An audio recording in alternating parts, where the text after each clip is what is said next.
As I have said it before, the main problem in this novel may be the struggle between Raskolnikov's desire to turn in and his guilt and his desire to remain free.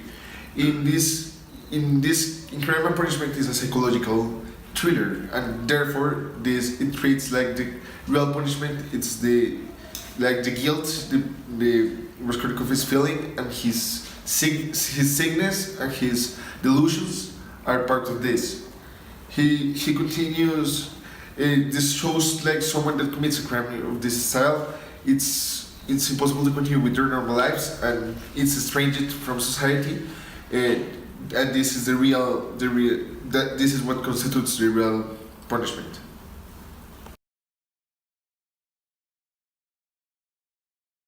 In this part of chapter 6, Raskolnikov realizes that being alive, even in the worst conditions, is preferable than being dead.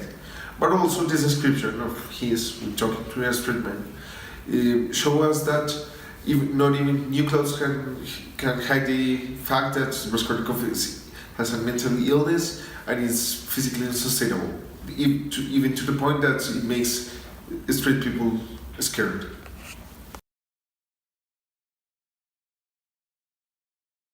When he experienced the attempt of suicide of the old lady, he experienced in the first hand what would be like to attempt to suicide himself.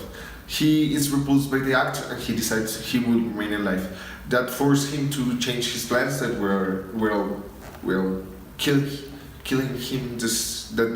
killing himself that night. And so he returns to the apartment he committed the crime and check if there's any evidence that can relate it. For his surprise, he finds his way to workmen working there. He expresses his intention of renting the apartment, something that's really odd, considering that it's the middle of the night. He just comes with the real estate or the person that's renting that, and also that this endeavor of erasing the clues that could bring him to him could be the thing that makes him close to the authorities and makes him the radar of the authorities.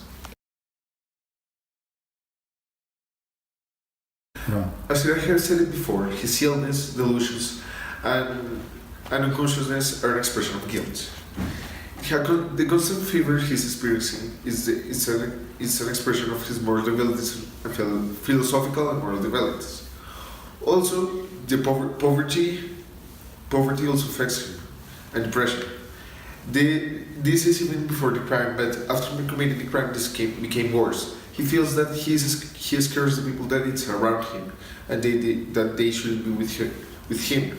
Also, he's trying to convince everyone that he's the killer by making tricky questions. Making a bit of research, I have found that these symptoms are characteristics of bipolar disorder of personality and also of schizophrenia, suggesting that Raskolnikov should have a mental affection.